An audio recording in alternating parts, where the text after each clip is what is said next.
जी कामे आहेत ती MRGS मधून आम्ही शासनाने करावे असं त्यांचा एक मुद्दा आहे. तर त्या दृष्टिकोनातून आपण कृषी मंत्री यांना त्याला त्या मुद्द्याला पाठिंबा द्याल का?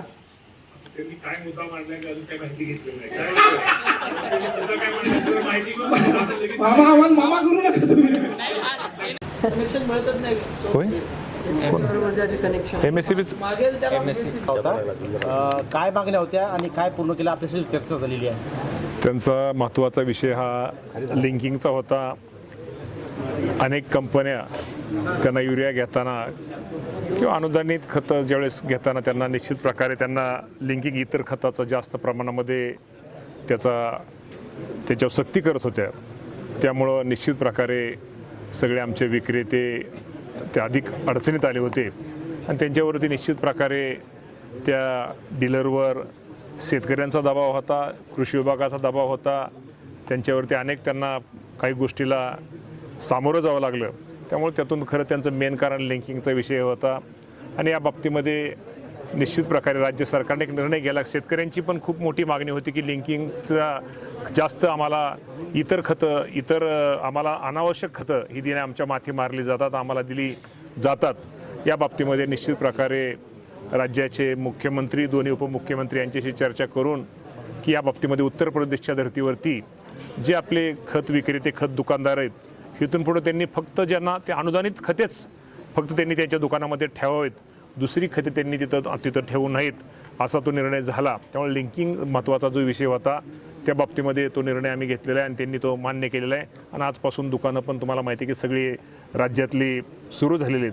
त्यांच्या अजून दुसऱ्या काय हाताळताना पॉश मशीनचं असेल किंवा बाकीच्या गोष्टीमध्ये बाकीच्या अनेक त्यांच्या त्या अडचणी होत्या, त्या बाबतीमध्ये सुद्धा आम्ही चर्चा केली आणि निश्चित प्रकारे त्यांना त्रास होणार नाही. त्रास न होता शेवटी कृषी विभागाच्या मदतीने काय त्यांचे जे नियम आहेत ते पण पाळले पाहिजेत आणि ते करून त्यांना त्रास होणार नाही. कृषी विभागात शेतकऱ्यांना पण आपल्या मदत होईल, शेतकऱ्यांना पण गुणवत्तापूर्व आपलं बियाणं खत मिळेल ही आमची ती भूमिका होती. खत त्यांना योग्य वेळी मिळेल ह्या बाबतीमध्ये आम्ही सूचना केल्या आहेत आणि त्या सगळ्या आम्ही साधक चर्चा झाल्यानंतर त्यांच्याही काही गोष्टी आम्ही मान्य केलेल्या आहेत आणि आम्ही पण कृषी विभागाच्या माध्यमातून निश्चित प्रकारे त्यांना आमची सहकार्याची भूमिका आमची राहणार आहे. अल्निनोचा धोका समोर पाहता काय तयारी कृषी विभागाकडून करण्यात आली आहे, काय सूचना द्याल तुम्ही? आपल्याला माहिती आहे की हवामान खात्याने एल निनोचं त्यांना सगळ्यांनी आपल्याला सांगितलं की एल निनोच्या बाबतीमध्ये की निश्चित प्रकारे या बाबतीमध्ये पाऊस यावर्षी कमी पडणार आहे. त्यामुळं शेतकऱ्यांनी काळजी ही घ्यावी लागेल. आपल्याला जिथं शेततळी करणं गरजेचं आहे. तात्पुरत्या उपाययोजना कशा आपल्याला ताबडतोब करता येतील, आपल्याला दुरुस्ती असेल, बंधारा दुरुस्ती असेल किंवा एखाद्या काही शेतकऱ्यांच्या दृष्टिकोनातून जे बियाणं जे दुष्काळातही ते टिकल किंवा जिथं जे असे बियाणं किंवा दुबार जे पेरणी करायला लागली ती बियाण्याची पण आपल्याला साठवणूक, आपल्याला बियाणाचा पण कोटा आपल्याला शिल्लक ठेवावा लागेल किंवा खताच्या बाबतीमध्ये की ज्या बाबतीमध्ये या संकटाला सामोरं जाण्यासाठी शेतकऱ्यांना निश्चित प्रकारे आम्ही शेतकऱ्यांना त्या बाबतीमध्ये मार्गदर्शन करणार आहोत.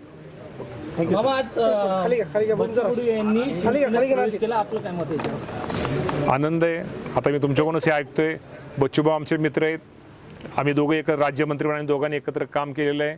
त्यामुळं मित्रांनी चांगला निर्णय घेतला, त्या मित्राचं अभिनंदन. तुमच्या पक्षाकडून जिशान सिद्दीकी यांना विधान परिषदेची उमेदवारी जाहीर झाली आहे. हो बरोबर आहे. त्यांचे वडील खूप मोठे नेते होते, मुंबईचे नेते होते. खरं तर तुम्हाला त्यांच्या वडिलांना तुम्हाला माहिती आहे ह्या जगातून आपल्यातून जावं लागलं आणि शेवटी पक्षासाठी त्यांच्या वडिलांचं खूप मोठं योगदान होतं आणि जिशान पण माझे आमदार पण त्यांनी पण चांगलं काम पाठीमागं केलेलं आहे. त्यामुळे निश्चित प्रकारे त्या घराला एक वारसा म्हणण्यापेक्षा एक काम करणारं कुटुंब आहे आणि मुंबई शहरामध्ये आम्हाला राष्ट्रवादीच्या वाढीसाठी निश्चित प्रकारे त्या कुटुंबाचा फायदा मदत होणार आहे.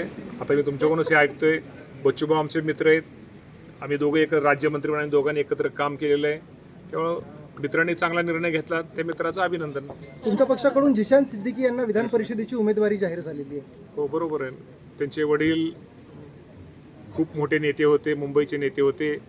खरं तर तुम्हाला त्यांच्या वडिलांना तुम्हाला माहिती आहे ह्या जगातून आपल्यातून जावं लागलं आणि शेवटी पक्षासाठी त्यांच्या वडिलांचं खूप मोठं योगदान होतं आणि जिशान पण माझे आमदार पण त्यांनी पण चांगलं काम पाठीमागं केलेलं आहे. त्यामुळे निश्चित प्रकारे त्या घराला एक वारसा म्हणण्यापेक्षा एक काम करणारं कुटुंब आहे आणि मुंबई शहरामध्ये आम्हाला राष्ट्रवादीच्या वाढीसाठी निश्चित प्रकारे त्या कुटुंबाचा फायदा मदत होणार आहे. ओके